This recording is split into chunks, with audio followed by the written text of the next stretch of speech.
I Brian, how you doing, man? I'm doing fantastic, Steve. Thanks for having me today. Absolutely, absolutely. So, you know, I know I asked you when we met prior to this. Where are you at? So today in the world, I'm out at my vacation home in Galena, Illinois. Vacation home in Galena, Illinois. So I feel like there's a little bit of tension between those two bits of there's no tension. I'm actually very relaxed when I'm out here. If you ask all the people that work for me, I'm way easier to handle when I'm out here relaxed. So,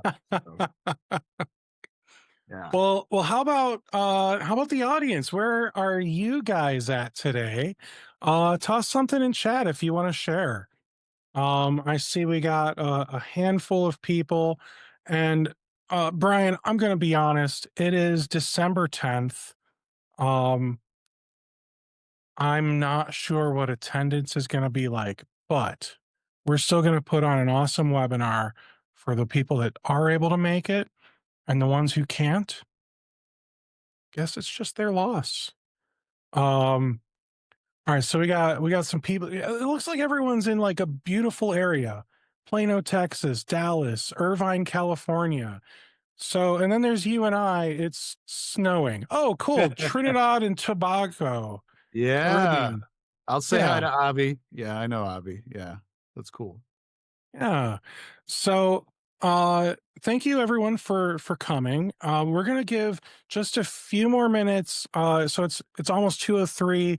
So we'll like launch into education here in like 4 or 5 minutes. I almost said 6, 7, but it's just not applicable. Um, so we'll launch into some education here real soon. But first, let's let's just talk.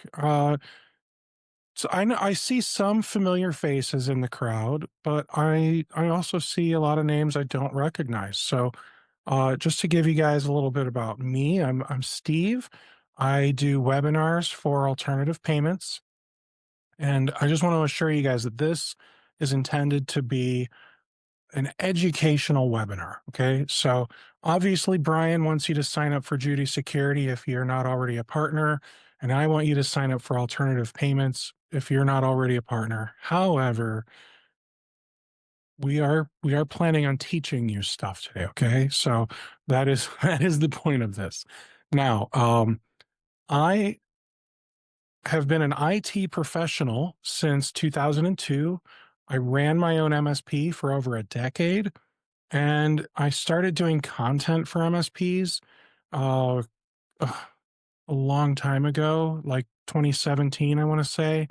And now I get to do webinars full time and teach MSPs cool stuff every day. And I absolutely love it. Um, Brian, why don't you tell us a little more about you? What did you do before Judy Security? So I've had a number of different jobs, and all of my partners probably know some of the other jobs where they met me. But I'll go back even further. When I graduated from college, I sold tractor parts for about a year to implement dealers. Oh man, And I then, sold I yeah, sold cars for about a month. I sold two halves of cars. how do you sell two halves of a car? Well, so there was this woman, she brought in it was a Ford Focus, and it looked like she tried to fit this car into a garage specifically made for like, I don't know, a Mini Cooper or something, because every panel had like scrapes. And I'm not talking like, oh, like keys. No, I'm talking like it looks like somebody took a crowbar and just, I don't know. And she's like, I need to get out of this lease. And she's like 13 months early on the lease. Oh I no. need to get out of this lease and I need a new car with a low payment. And I didn't know how to do it. And this other guy knew exactly what to do. So he turned in the lease. He did not roll over the overage charges, and she had like 10,000 just in damages and another 8,000 just in mileage overages. So he did not roll any of that into her new car payment. So he got her a car payment in like, 250 a month or whatever, What she didn't realize was she's going to get a bill from Ford Financial. And that was the second car, half of car that I sold. The first half of car was just me still not knowing how to sell cars. But the second one, that one was eye opening, and I quit. That day was my last day. I didn't want to do that, man. I'm sorry, I cut you off. Yeah, no, absolutely. No, and so my second job was selling packaging to killing floors for meat packing plants. So that was a really fun job.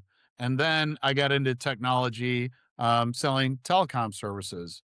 And I did that for about 13 years before I got my MBA and got into cybersecurity. So I've been in cybersecurity for over 25 years.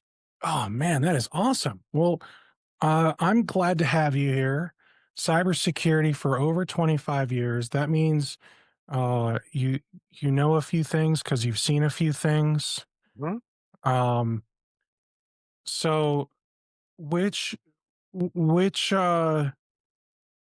which ransomware would you say is your favorite? I like Mimi Cats just because of the name. I think it's fun. Okay. Oh boy. All right. Well, so today's session, I say let's just dive right in, man. Yeah. So today's session, we're here talking about you think you're selling cybersecurity, think again. Yep. And that, I'll be honest, that sounds kind of scary when you say it like that. Um, what why do you think they're not selling cybersecurity even if they are? Let's just go right to it. Well, in my experience, and again, I've done this for a long time at the enterprise level, and now I support exclusively MSPs. Okay. At the small business level. And Mhm. small business people don't want to know the dirty details of every piece of cybersecurity technology they need. They just want to know they're protected, that they're safe. And I think a lot of us, because we come from a technology background, we tend to kind of default to that when we're talking. And sometimes we don't realize we may be using acronyms and other things that the customer doesn't understand. But if you really kind of peel it back, I think a lot of my partners would benefit from just understanding, at a business level, what are you trying to achieve? And then how do we make Mm. sure that you're protected while you're doing it? Okay. And so kind of backing away from, ooh, I have this EDR, or ooh, I have that cloud, or I have this or that or the other thing. Um, you know, I think a lot of customers are getting to the point where they've heard enough pitches that they just want to talk to somebody who's going to be real with them and say, what do I need to be safe? Okay. So you're saying the end user or the MSP's client just wants to be safe. Are you Mhm. sure they don't just want to feel safe? Um, I think it depends, and I'm going to give you a scenario because I was an advisor for Judy before I joined full time. Okay, Mhm. and I would use this in pretty much any sales conversation. I still do today. Um, I am a customer of Comcast, AT&T, all these major companies that have been breached. Okay, Okay. so I know my data is all over the dark web. And Experian is nice enough to tell me that, 5 times a month, right? Yeah. Well, I subscribe to Experian for one reason. So I can lock my credit report. When you lock Okay. your credit report, nobody can open a credit card in your name, nobody can change your mortgage, nobody can, put a lien on your stuff that you don't know about, right? Mhm. And, when you think about, well, what does the small business really want? Well, they just want to know that their business is protected, that they've done everything they can, and that it's simple and it's inexpensive and it meets their needs. So Okay. many times we're selling the next big widget or the next big thing. And I talk to partners all the time who say, man, we'd love to sell SOC services to my customers, but they already think we're doing it. And if I tell them we're not, we might lose some customers. Okay. So I suspect there's probably there's not probably.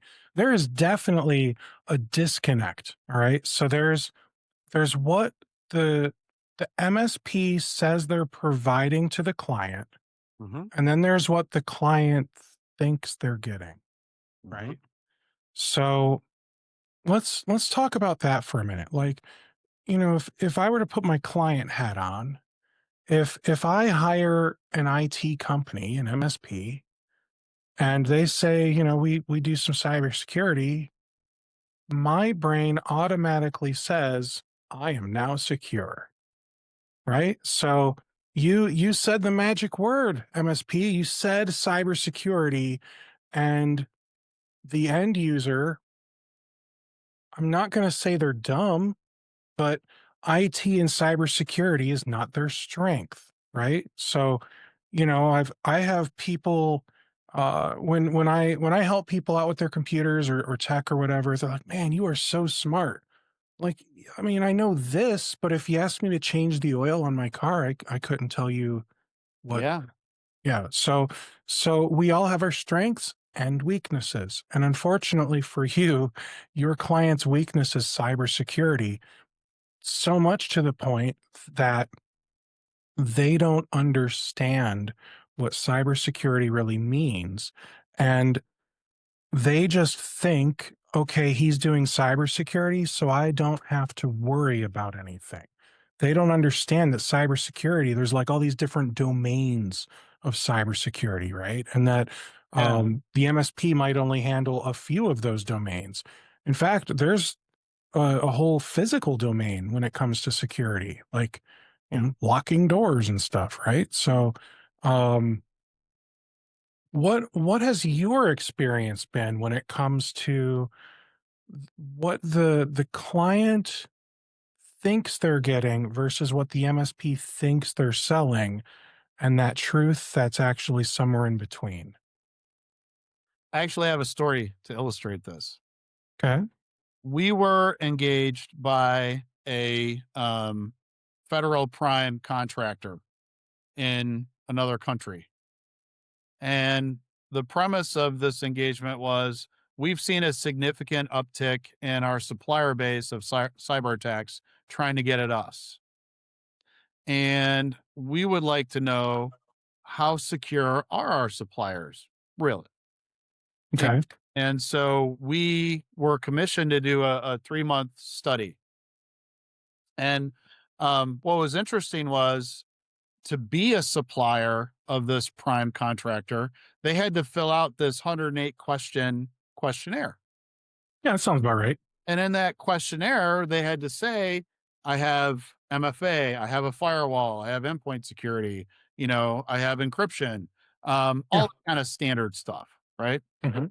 And so all of these suppliers that we engaged with had an MSP, and all of them had been approved for that program because they filled out the questionnaire with their MSP. Mm. And I think a lot of suppliers think that, like, if I have an accountant and I get audited, my accountant's going to save me if I get audited, right? Um, if you fail your supplier qualification, your MSP is not going to save you. And so what we found out when we got into this was, of the suppliers that we monitored for 90 days, 100% of them had credentials available for sale on the dark web. But just because they've got credentials for sale, I mean, that doesn't mean that those credentials are still valid. Like Uh, everyone has been hacked at least once by now, right? yeah, yeah. Well, so these were current employee valid credentials. And Oh, we do, yeah, we have our analysts that do dark web analysis. use Mhm. their own identities because the tools now kind of tip off the bad guys of what's going on and they don't give the results back anymore. So we have operatives that go in and do this. The second thing we found was none of them had the correct Microsoft licensing for to be a federal contractor. Hmm. So that's the second piece. Then we found out that none of them had 24 by 7 SOC monitoring. I don't have a good excuse for any of those. Well, so what I'm getting at here is the study kind of proved that you can fool the questionnaire, but you can't fool a real practitioner.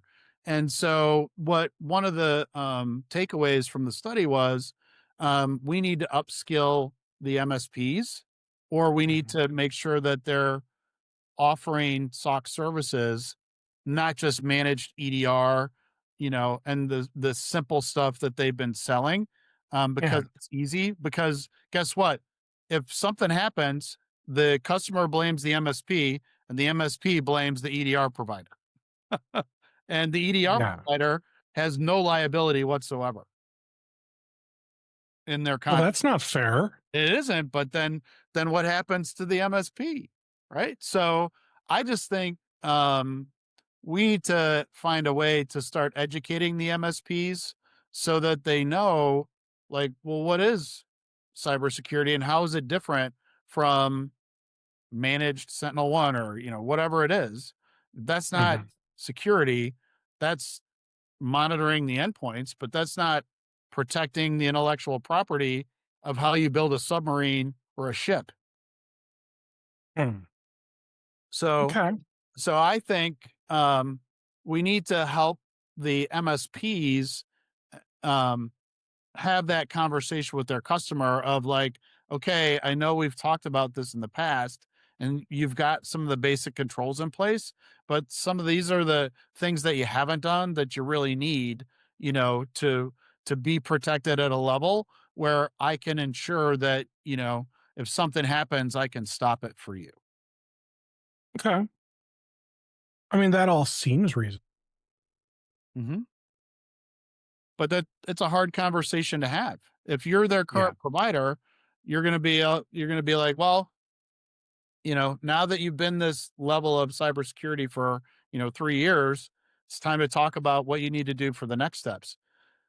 Compliance makes that conversation really easy because if the Mhm. customer has to meet a compliance framework, well, then they have to have all the controls so that you can generate the reports that demonstrate that you're meeting the compliance framework. Mm. But not every small business has that. So you kind of need to think about, is it compliance or some kind of best practice I want to tie my value proposition to so that I can start to upsell my customers so that I'm protecting my business. Because if your customer gets breached, everybody's going to know they're your customer at some point.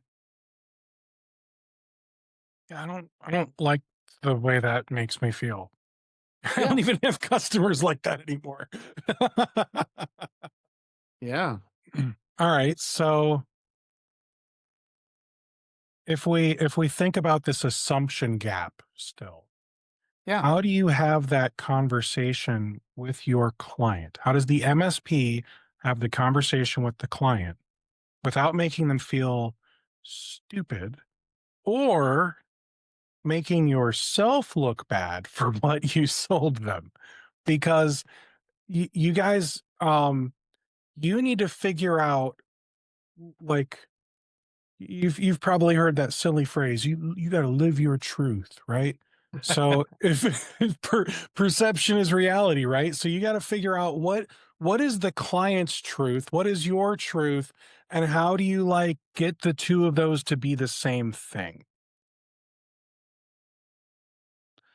Well, so I think the first basic thing that can be brought up is let's have a QBR or let's have an annual meeting with the customer. Just kind of review where we're at, what's been happening. Um, I think once you kind of establish that you're going to have that meeting, then you got to figure out how you're going to position it. Okay. And Mhm. so it's more about education than saying I did or didn't do what you wanted me to do. And what you could say is, hey, based on what the threats were earlier this year, you've been protected, from what we consider the things that would be things that you should be protected against. But things are evolving now. Mhm. And um, when you're providing a cybersecurity service, there's multiple doors and windows in your house that the bad guys can get in through. Yeah. And so, yeah, we gave you EDR and it's monitored and it's a great lock on your front door and it's like Mhm. having ADP, but we're not monitoring your cloud services. We're not monitoring, your firewall logs aren't connected with, your EDR, and that's not connected with Office 365 yet. And so Right. what we need is a more advanced solution for you that connects these things and helps us detect what's happening so that we can better protect you. Okay. And it's a logical conversation. You can tie it back to the home analogy. Can create your own analogy, whatever you're most comfortable with. But I think if you're saying now things have changed, and if you want to be secure, we've got to do a little bit more. That's a lot easier conversation to have than, yeah, we really weren't paying attention to you for the last 3 years, and now we got to upgrade everything. Okay. So, one of the things you touched on um, was disconnected tools, right? So, and what I mean is they're not like they're not centrally unified into like a SOC or a SIM, right? So, or a, I'm sorry, I misspoke. They're not centrally unified into a SIM or being monitored by a SOC. Correct. Yes. Sorry, I want to make sure me no talk good sometimes. So if we're thinking about, if the tools aren't talking to each other, I mean, let's be the end user here. Like, why do I care if my firewall, like it's just the router. It's just the thing that gives me the internet. Why does that need to talk to the thing that talks to the security on the desktop, that talks to the security on my Office 365, that talks to the security on my Dropbox, all that stuff. Why does it all need to talk? Who cares? Well, if you want to detect the bad guys, they need to talk, because the bad guys used to just try to compromise your endpoint or try to send you a phishing email or Mhm. try to, monitor your access to your cloud.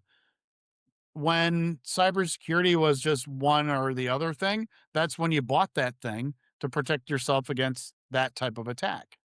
Mhm. But in today's climate, the bad guys use multiple ways to get in.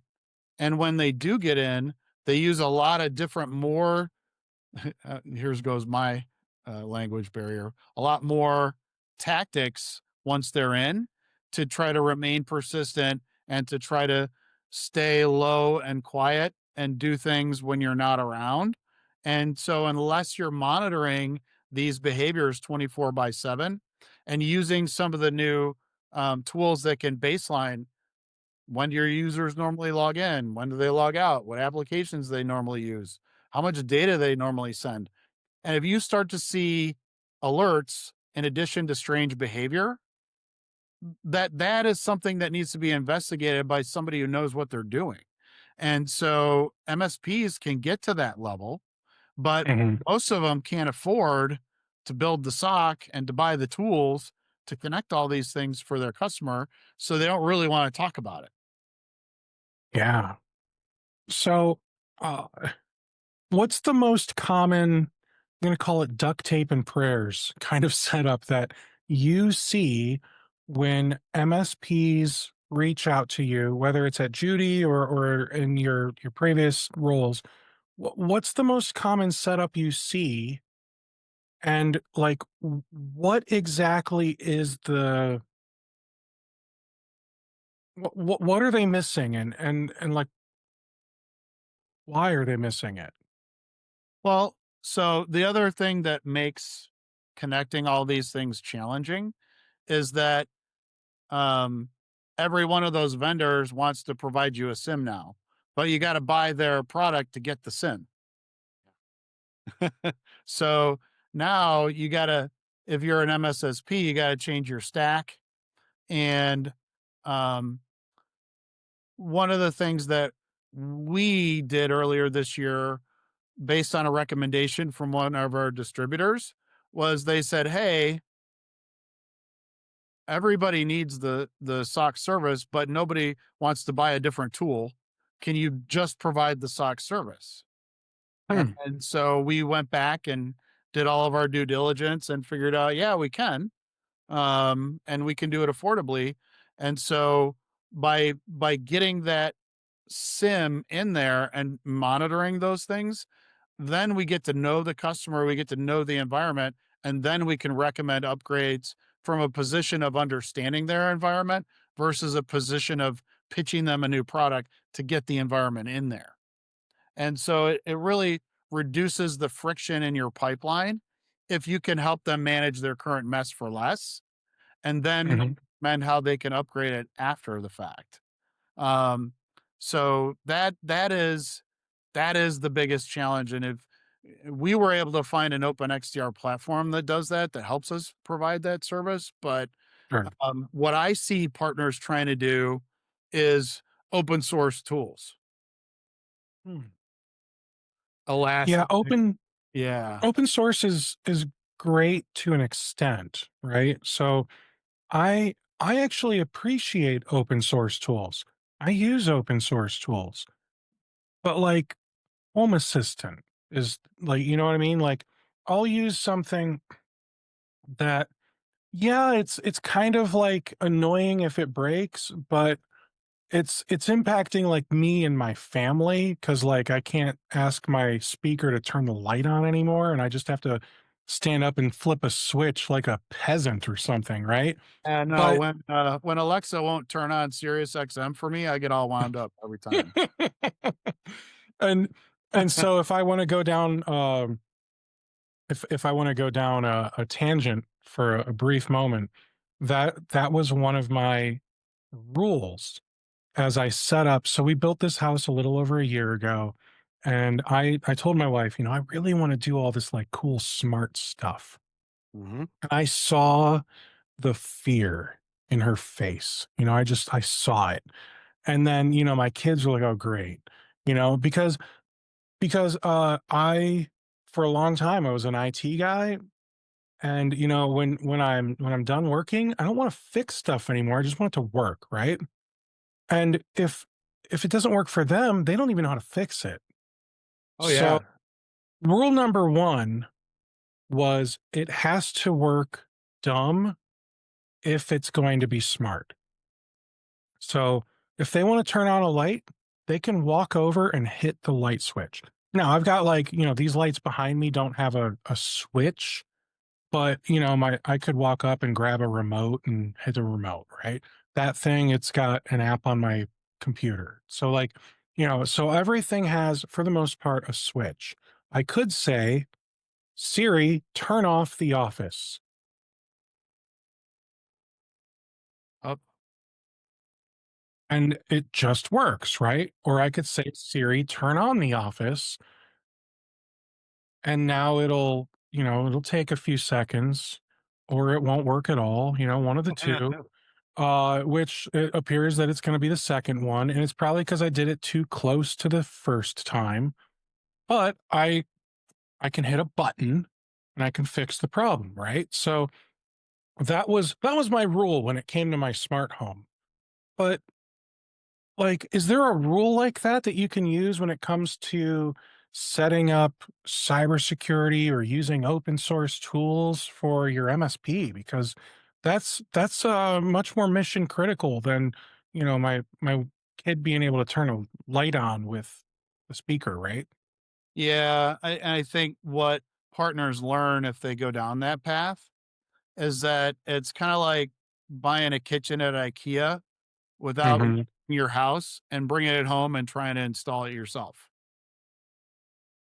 It Right. it's really complicated, and if you're not a carpenter, it's gonna take you a long time. Eventually, you can probably do it, but it's not gonna maintain well, and so, with things like open source tools, what people don't realize is, well, I gotta write rules for the firewall logs, and I might even have to write a parser to get them in, and I have Hmm. to support that parser. So if the firewall changes their log format and they don't tell me, then I gotta find out when it breaks and then go fix it for the customer. Or, you know, I have to write rules for Office 365. I have to write rules for my EDR. I have to write rules for my email security. And so Yeah. once they start trying to maintain all those rules, they realize very quickly that that doesn't scale very well. So um, from that perspective, that's where we meet some partners, and it's Hmm. easy for them to make a decision to partner with us because not only can we provide a much better technology, but our SOC services will help their team. And so, um, there's certain things that you got to look for. And if you want to buy your own tool, I'm all for it. But I would suggest that you buy some type of open XDR that connects all these disparate things and has the rules built already. Um, the SIM for some of the EDR vendors. Um, Two of them bought big database companies. I think one bought a company called Humio and another one bought somebody else. But they have the SIM, but guess what?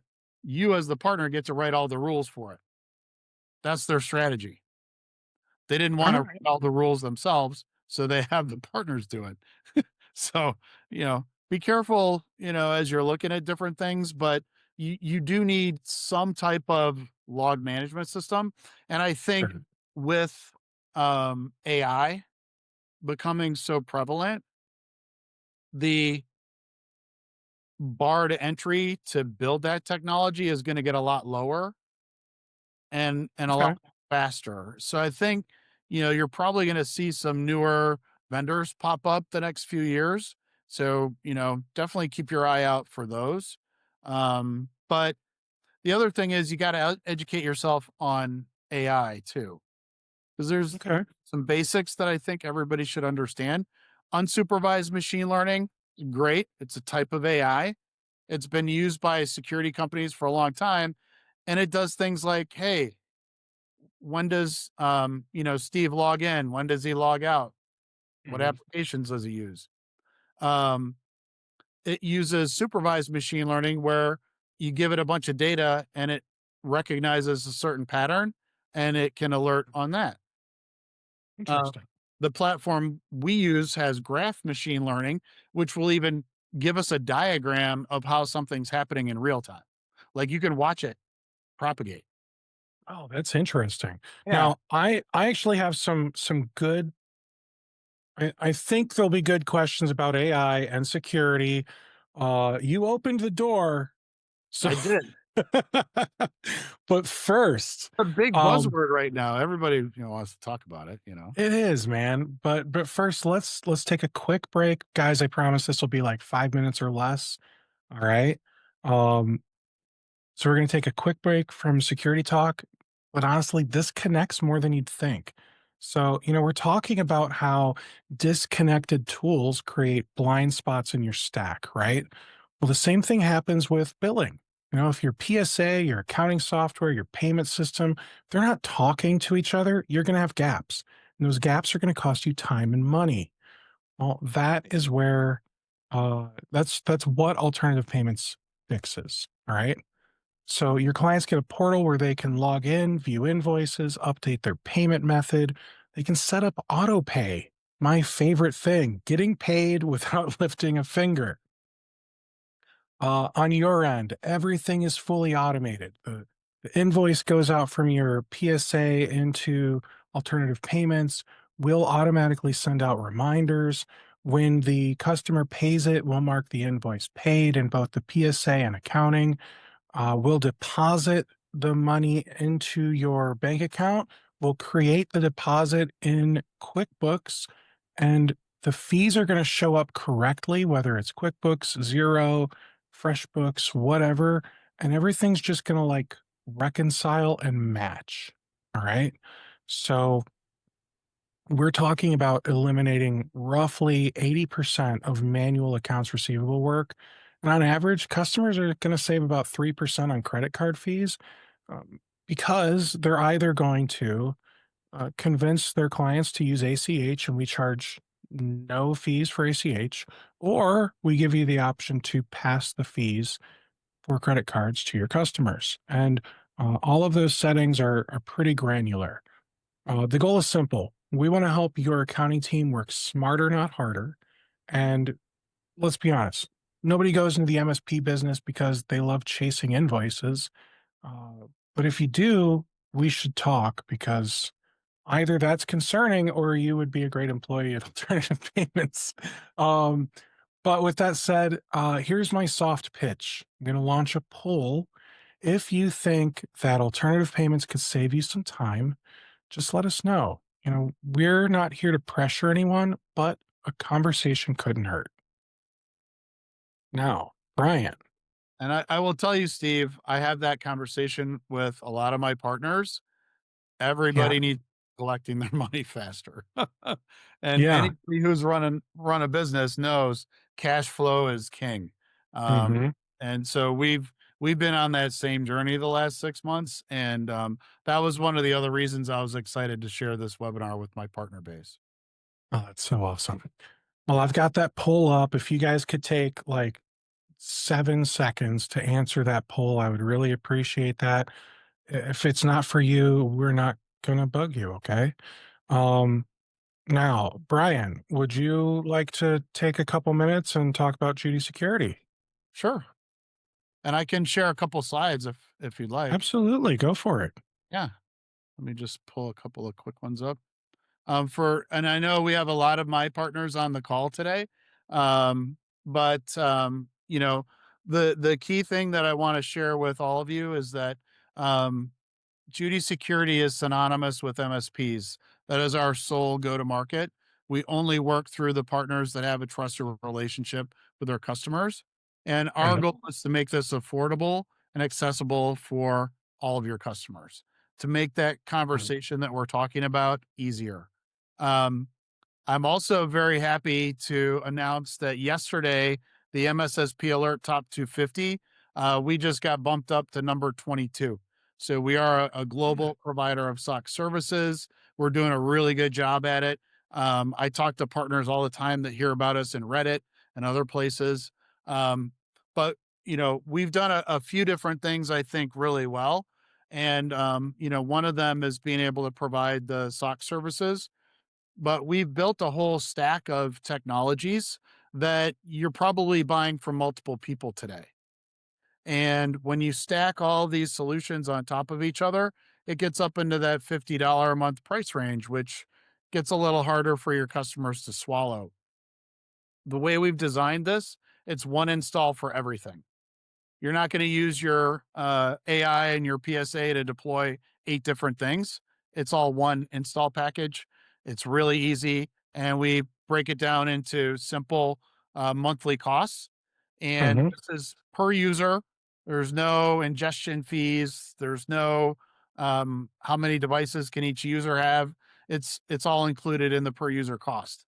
The Hmm. key thing about Judy Security is we want visibility into the entire digital footprint of the customer. We don't want them prioritizing log sources to save money. That's genius. Yeah, and so we built a great program for partners where you pay for what you deploy and you get discounts based on increasing your volume. There's no minimums and no annual commits. Wow. All right. Now, um, I see you've got all in one, but not one size fit. Oh, you took it down. Oh, I'm sorry. I can Um, put, yeah. oh, it's okay. So I was gonna say it says all in one, but not one size fits all. So basically, what I'm seeing is you've got the ability for um the MSP to say, you know what, I'm not going to use some of those things and they don't have to pay for it all? Absolutely. That's why I was saying before, they can start off with the blue team. We can get to know the environment.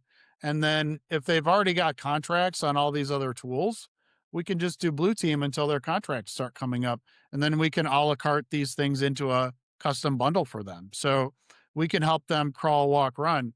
And what this does is it really eliminates kind of the friction in the pipeline for new customers because they don't have to make a technology decision while they're deciding whether or not to onboard your service.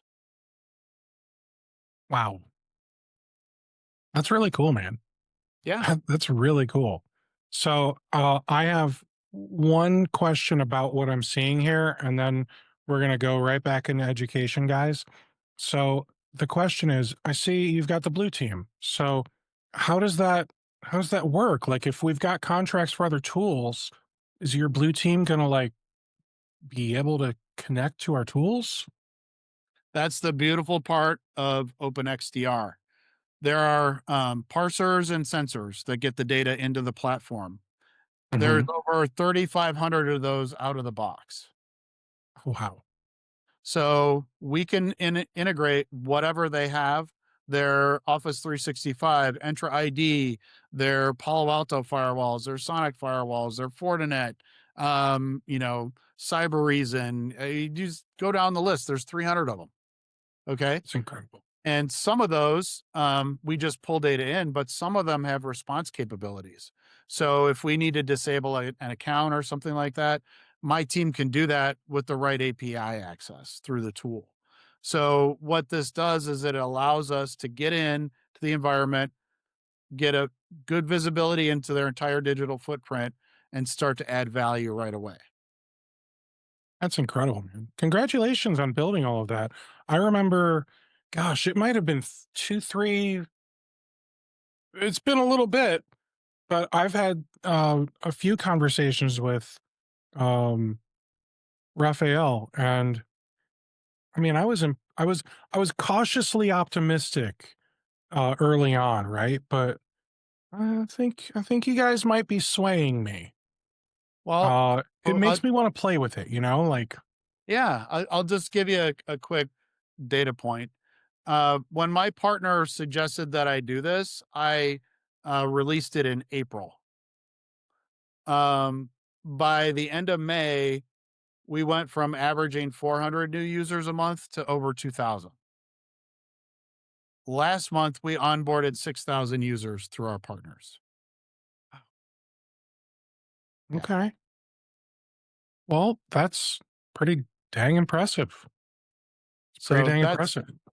yeah, that's why we're rolling up the list on MSSP Alert, and Yeah. we're trying to make as many partners happy and profitable as we can. Well, that's fantastic. Well, hey, look, if any of you here are thinking, well, Judy Security seems pretty cool. Um, same premise of the poll. Sure, a conversation couldn't hurt, and Brian or someone on his team will reach out to you. Okay, so I'll leave that poll up for a few minutes.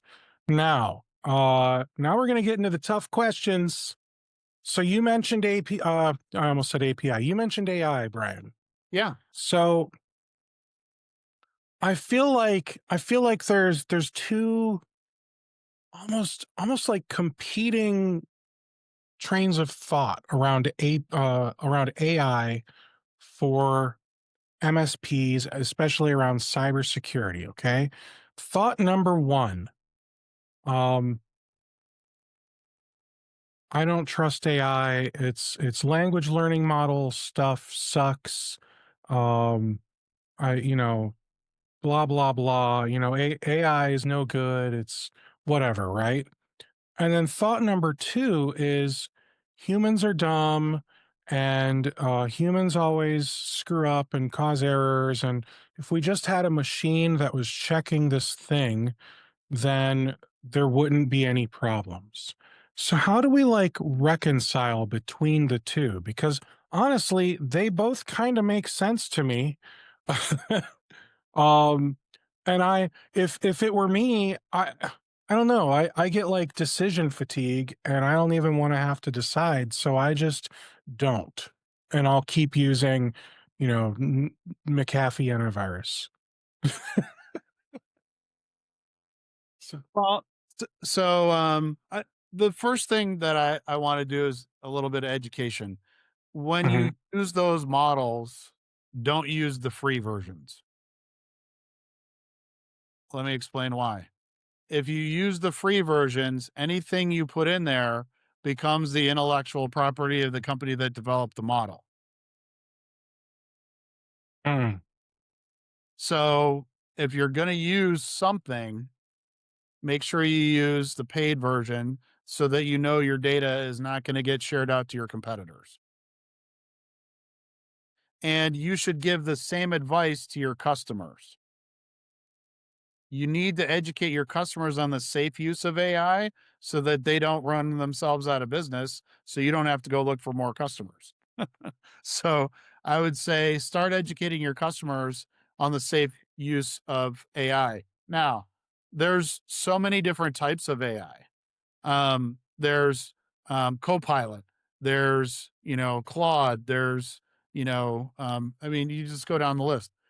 I personally started playing with Claude because I use it to update PowerPoint decks. I had lots of great data that I wanted to share with my board, but Mhm. I was having a hard time making compelling images to go with the story. And so I've trained Claude to give it that perspective of put this in a format that a board member would understand. Because I'm still pretty technical, they're pretty Yeah. financial. And so it's helped me create visualizations that were Mhm. compelling to them. And it's actually helped me get more out of the board by providing more compelling visualizations to them. That's just an Okay. example of how, even if you don't trust AI, you can start playing with it and start learning what it's capable of. The second thing I use AI for is recipes. Have you ever tried to look up a recipe in Google? All I you have, and it usually takes me to like, uh, 86,000 results, and that's, a good day. Yeah, Um, and all you and wanted to then you do is got make pulled pork, right? right, but, the problem is sometimes I don't want I don't want, like, the most common recipe, sometimes I wanna try something new, so I will Google it. However, I will say, um, I asked the lady behind me, I'm not gonna say the word, I asked it, um, "Hey, how do I make cocktail meatballs?" I think they're called. It's 3 ingredients: meatballs, barbecue sauce, and grape jelly. I Yeah. I was like, "Is that really it?" And I couldn't remember, so I asked AI, and it was like, "No, that's really it." I'm like, "Oh, okay, so how much do I use?"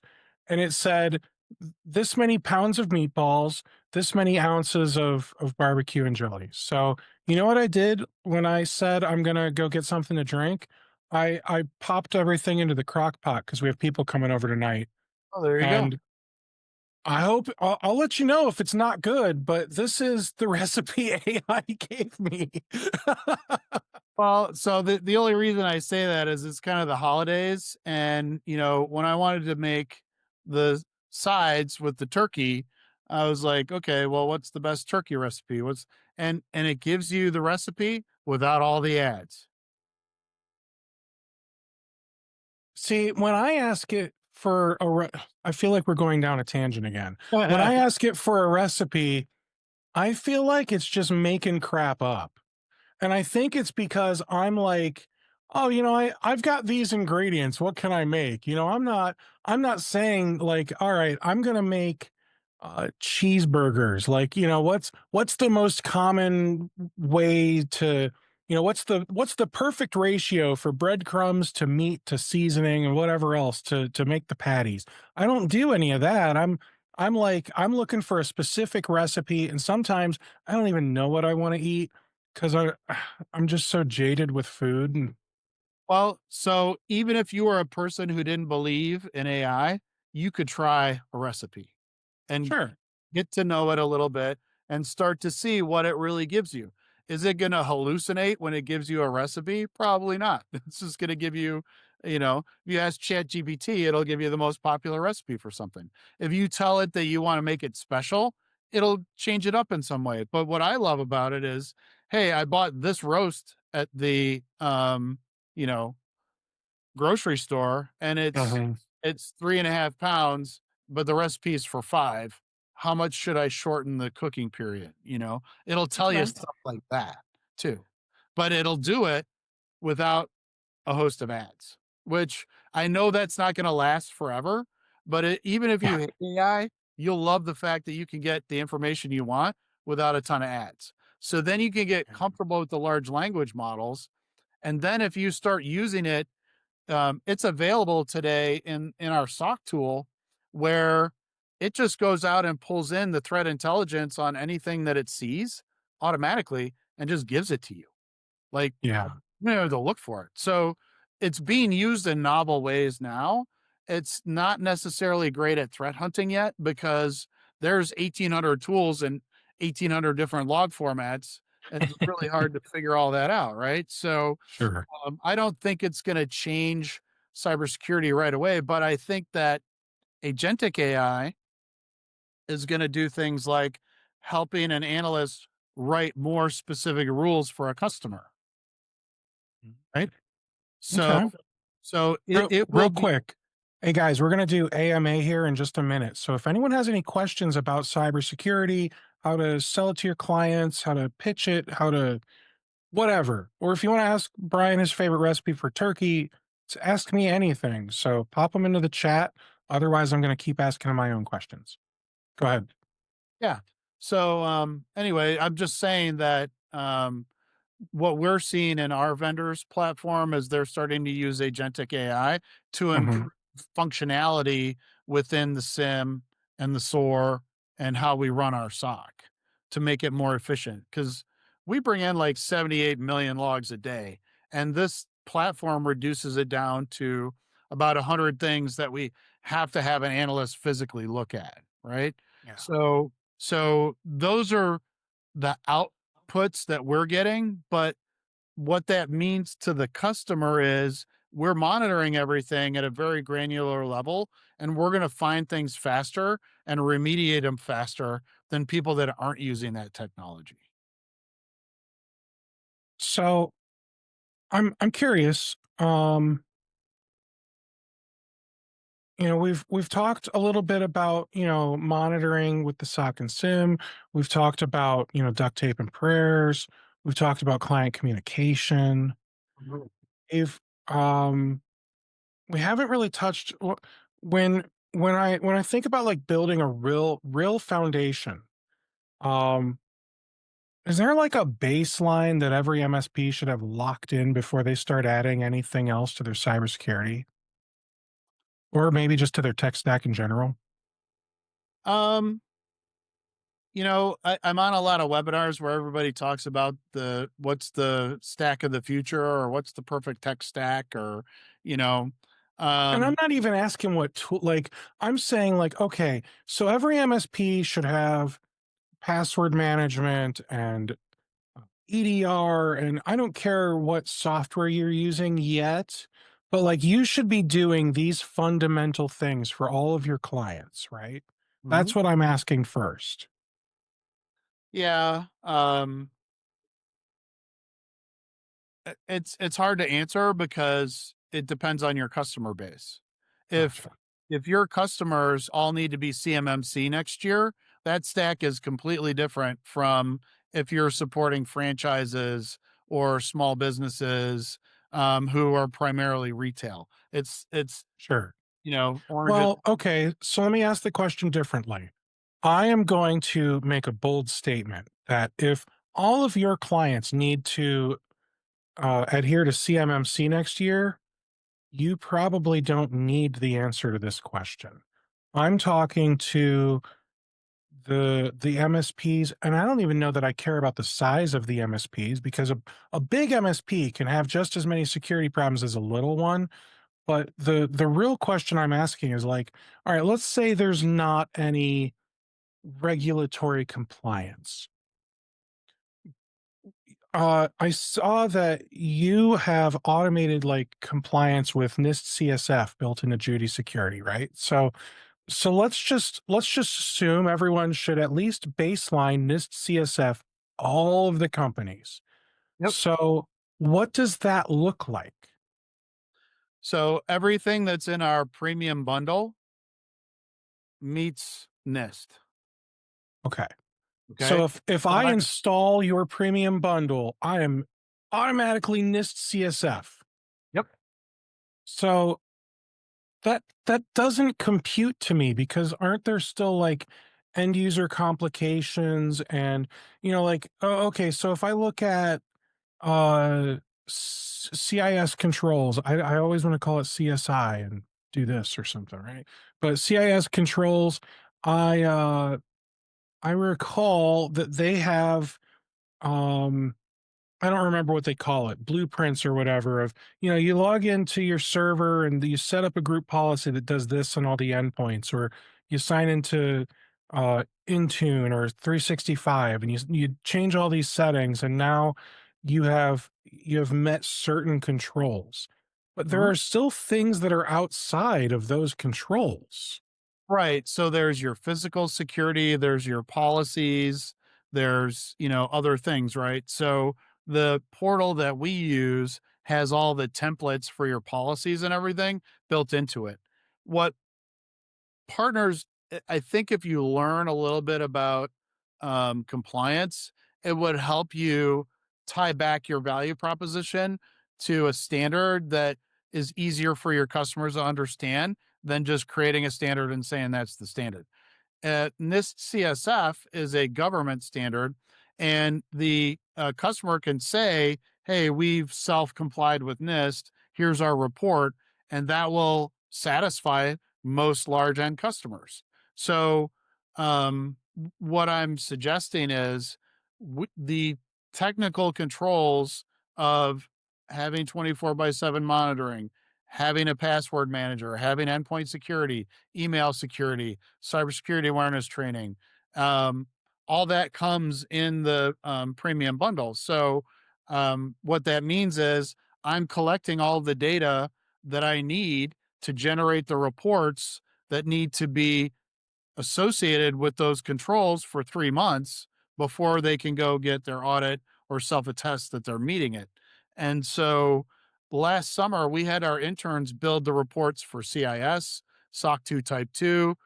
We had NIST already, HIPAA, PCI, all of them. And so now, if a partner comes to me and says, well, yeah, they need to be PCI, and here's the 10 reports that you need for technical controls for PCI. I can tell you all the data sources they need to have to populate the reports so I can generate them. Whether I'm providing the Okay. technology or not, I can tell you what they need to have. Okay. Well, that's really cool, man. Um, well, look, we talked about a lot of things. If anyone here is like watching this webinar and I don't know, feels personally attacked, I promise it's not to attack you. It's because this is important. And I think it's good to have this conversation. And if you are leaving this webinar and thinking, "Oh man, I got a pit in my stomach." Give Brian a call, give me a call, whatever your problem is, let's work it out. Maybe you just need to read a book. Maybe you just need to reconfigure some software. Maybe you just need somebody else to look at it and tell you, you know what, you've actually got this set up correctly. We don't know what you're going through, but we know what a lot of MSPs are going through, and that's what this conversation's about. Okay, guys? So, with that said, my computer just spoke to me and said, it's 3 o'clock, which means I believe we are out of time. So I want to thank everyone for taking the time out of your day and joining us. Brian, thank you so much. This was a great conversation. I look forward to doing this again sometime after the new year.